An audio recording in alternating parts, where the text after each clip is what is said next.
Hello there.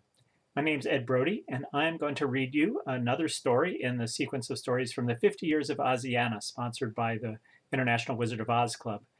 This story is from the 2002 edition of Oziana, which was edited by Joel Harris, and the story is by Margaret Koontz and illustrated by Margie Deemer, who did quite nice illustrations, you can see, of this story called Cat and Mouse in Oz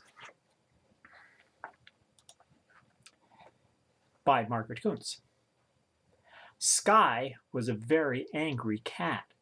She closed her azure eyes, lashed her chocolate brown tail, and let out a low growl of frustration. The mouse was hers. She had chased it, cornered it, and caught it, only to have it taken from her by her boy. How surprised she was when the boy shouted at her, picked her up by the scruff of her dainty neck, and shook her until she dropped her prize. Sky had expected to be praised for her skill as a hunter. She was, after all, a very clever cat. Instead, she was scolded and left on the step without her supper. By the time anyone remembered the furious feline, it was late at night. Sky was admitted in the back door only to discover that the mouse was now safely housed in a clear glass box sitting in the center of the kitchen table. Feigning disinterest, she curled up to sleep on one of the kitchen chairs. As soon as the house was quiet, she opened one beautiful blue eye. No one was in the kitchen. With a silent stretch, she stood up on the chair, whiskers twitching with curiosity, and peeked over the edge of the table. Sky was forbidden to get onto the table, which meant she did so only when her boy wasn't around. She cocked an ear, but heard nothing. In a single graceful bound, she was on the table. In another bound, she was at the clear box. There, nestled in a bed of pine shavings, was the little black and white mouse.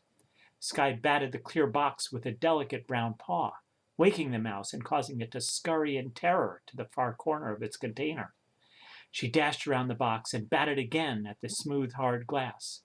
Again, the mouse scampered to the far corner. Back and forth the cat and mouse ran in a hopeless game of catch me if you can. Sky yowled in anger at being denied her prey and leaped at the glass box. With a tremendous crash, it tipped over onto its side and the lid popped off. Quick as a whisker can quiver, the mouse dashed from the box and disappeared over the edge of the table. Sky sprang after it as the mouse dropped from the edge of the tablecloth onto the floor below. In a single agile leap she followed, and the chase was on. The mouse skittered across the slippery kitchen floor with Sky slipping and sliding right behind it. The two of them burst through the door and into the living room. The mouse dashed under the grand piano and behind the lace curtain that hung gracefully in the big picture window. Sky pounced, but the mouse was already scampering along the wall. Sky nosed her way behind the curtain and dashed after the fleeing streak of black and white. The mouse popped out from behind the curtain and climbed straight up to the fragile lace to avoid the quick paw of the pursuing cat. Sky sprang onto the curtain and began to climb, heedless of the ripping sounds that followed her reckless course. The mouse came to the top of the curtain and ran daintily along the rod. Sky dashed behind it, lean and sleek and perfectly balanced. The terrified mouse rushed to the end of the curtain rod and made a mighty leap for one so small. It landed on the fern that had been hung in the window to catch the morning sunlight. Sky followed with an easy jump, but her weight overburdened the now quivering fern. Cat, mouse, and greenery came crashing down. The pot shattered, scattering soil, fronds, cat, and mouse in all directions. Sky landed on her feet, of course, she was a very clever cat, and began pawing through the ruined plant, searching for the mouse. For a moment all was silent, and then the mouse burst from under a broken frond and dashed from the dining room into the hall. Sky gave a low growl of frustration and was after the tiny creature. The door to the boy's room was slightly ajar, and the mouse squeezed through just as Sky made another magnificent pounce. Sky pushed at the door with her paw, and it swung open. The mouse scampered up the leg of the boy's desk. There, on its flat, smooth surface, a book lay open to a pretty picture all done in green and blue. The mouse had neither the time nor the inclination to look at the picture because at that moment Sky, certain that she had her prey now cornered, leaped onto the desktop with a ferocious yowl. The mouse panicked and dashed across the open book, mistaking the green of the picture for the safety of the garden outside. It dove at the picture just as Skye pounced. The mouse vanished in a small puff of green smoke. Unable to stop, Skye gave a surprised hiss as the picture opened up, and she too dropped inside. Skye fell only a short way and landed on all 4 feet, as the clever cat she was, on soft green grass. The mouse was just disappearing behind a small wicker basket that was sitting next to a neatly painted blue fence. Too eager in her pursuit to be surprised at what had just happened, Skye dashed around the basket. The mouse fled, running between the legs of a small black dog. Skye skidded to a sudden halt at the sight of a dog, but the little black creature noticed neither mouse nor cat. The dog was engrossed by the sight of a strange stuffed figure suspended by a pole at the edge of a cornfield. It had a brightly painted face and was wearing a worn and faded suit of blue, a blue-pointed hat, and a pair of old boots with blue tops. Skye, too, stared in amazement at this strange creature. She was a city cat and had never seen a scarecrow. "Good day," said the stuffed figure, not to Skye, but to a little girl in a blue and white checked gingham dress, sitting on a stile in the pretty blue fence. Skye slowly backed away, confused and a little dazzled by the bright sunlight glinting off the girl's silver shoes. At that moment, the mouse broke from its hiding place behind the little black dog and dashed under the blue fence and into the cornfield beyond. Skye bounded after it, determined not to lose it in the tall stalks. Down the long row the mouse dashed. Skye hurried in pursuit, each powerful leap bringing her closer and closer to her prey. Finally, with one mighty bound, she caught the mouse between her paws. "Leave me alone, you big bully!" the mouse cried out in terror. Skye let go of the mouse in shock and sat back on her haunches. "Did you speak?" asked Skye in wonder. "I suppose I did," said the mouse, too surprised to run. "How can that be? Mice can't talk," Skye said suspiciously. "Neither can cats," the mouse retorted accusingly. "Apparently cats can talk," Skye said superiorly, not wanting to be bested by a mere mouse. "And apparently mice can talk as well," the mouse replied, its tiny black eyes flashing with defiance. Skye glared back at the small black and white creature who had momentarily forgotten to be afraid. "Since you seem to be able to understand me, although I cannot think of how that can be, I order you to stop running at once and allow me to eat you." Skye licked the tip of her nose with her little pink tongue and took a step toward the mouse, who quickly dashed between a stalk of corn. "I have no intention of allowing you to eat me," said the mouse. "I think we should talk this over like 2 civilized beings." "But we're not civilized beings," Skye insisted, unsure of how she knew this. She circled around the cornstalk to keep her prey in sight. "I am a cat, and you are a mouse," she continued, as if it were the most natural thing in the world. "Cats eat mice. I'm terribly sorry if this distresses you, but that's the way it's always been." "I suppose it has," said the mouse with a sigh, "but you cannot overlook this strange turn of events."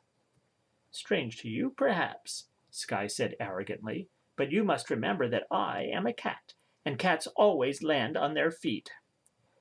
"That may be true where we come from," said the mouse thoughtfully, "but we aren't there any longer." "What do you mean?" Skye asked, trying to keep the alarm out of her newfound voice. "Just look around and tell me. Does this look like our home?"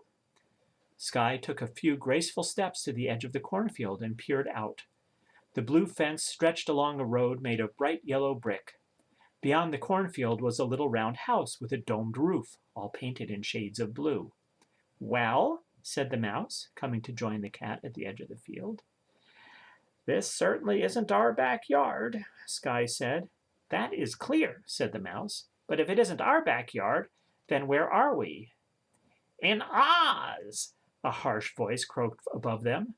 "Don't you know anything?" Both cat and mouse turned around to see who had spoken to them. There, perched on the blue fence, was a crow preening his shiny black feathers. "I know a great deal. said Sky, acting as though she had conversations with crows every day. What is Oz? Asked the mouse, who seemed to understand the situation better than the cat.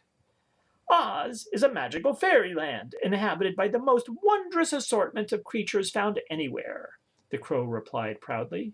He had flown far and wide and knew much about this strange new land. Then where is my boy? Sky asked with growing alarm at this news. What sort of creature is your boy? Asked the crow. Why, he's a Stevan, of course, the cat replied, remembering what others in the house called the boy. A Stevan? The crow sat for a moment thinking hard. I don't know that I have heard of any Stevans in Oz, but Oz is a large place, and there are many creatures living here. Perhaps your boy lives in another part of Oz, in the country of the Oogaboos, or in Jinxland. Neither of those names sounded right to the worried cat. Not knowing what else to do, she stretched her little long body casually and tried to look unconcerned. I shall soon want my breakfast, she said at last, giving the mouse a knowing look. I didn't get my supper. By all means, we must find her boy quickly then, squeaked the mouse. Why such a hurry? Asked the crow as he continued to lazily preen his glossy black feathers with his bright yellow beak. If she doesn't have her regular breakfast, then I fear she will eat me instead, the mouse explained with a great deal of trembling. I see, said the crow, peering disinterestedly at the small frightened creature. Sky began to wash her face with her paw.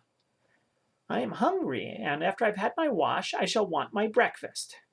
Oh my, the mouse cried out in alarm. Then we must find her boy at once. I have never known a cat to bathe for very long when breakfast is waiting. The crow clacked his beak and gave a bored caw. There are no Stevans here, only Munchkins. What, pray tell, are they? Asked the mouse. And are they good to munch on? Asked Sky, whiskers trembling eagerly. The Munchkins are not for munching, the crow said sharply. They are the people who live in this part of Oz. We did see a strange stuffed man on a stick, said Sky. If he was a munchkin, then he would not be good to eat at all, for I am a cat, and cats prefer meat when they can get it. What sort of meat do you like? Asked the crow, more out of curiosity than out of a desire to help. My boy gives me meat that grows in little tins, but I much prefer a fresh mouse or bird if I can catch one. Sky gave a tiny cat sigh and closed her beautiful azure eyes at the thought of her favorite dishes. Bird! Exclaimed the crow in alarm. You see my difficulty, said the mouse. Perhaps you will be more inclined to assist me now that you too are on the menu. I will indeed, friend mouse, exclaimed the crow. We must think of something at once, or I fear we shall both become breakfast. Mouse and crow glanced fearfully at the cat, but she had gone back to washing her pretty face. Is there nothing else you like to eat? The crow asked the bathing cat. Perhaps a nice kernel of corn, or a fat, juicy worm. Sky gave her whiskers a final swipe and began washing her long, elegant tail. I cannot think I would enjoy a kernel of corn, she said as her pink tongue smoothed the soft fur. It would be hard and not have much taste as far as a cat is concerned. As for worms, and here she shuddered, I can only say that I much prefer for the birds to eat them. It makes them fat and juicy and absolutely delicious. The crow hopped a few inches down from the fence, deciding it was best to put some distance between itself and the hungry cat. I would find a kernel of corn most refreshing, the mouse said wistfully. That is, when my appetite comes back. Nothing spoils one's appetite quite so much as knowing that one will most likely be someone else's breakfast. I quite agree, friend mouse, the crow said solemnly, eyeing the cat with some concern. Sky continued to wash her tail, for the moment ignoring her potential breakfast. Perhaps apples would make a fine breakfast for a cat. We grow wonderful apples here in Oz, the crow suggested. Sky looked up from her task, disdain clearly showing in her azure eyes. Cats do not eat apples, even if they are starving. And are you starving? Asked the crow, hopping another 6 inches farther down the blue fence. Sky blinked twice and gave a thoughtful, soft mew. No, not yet. She began washing her left flank with considerable energy. But my morning bath always helps me build up a fine appetite. The crow now feared that the bath would soon be done, and he would be done for as well.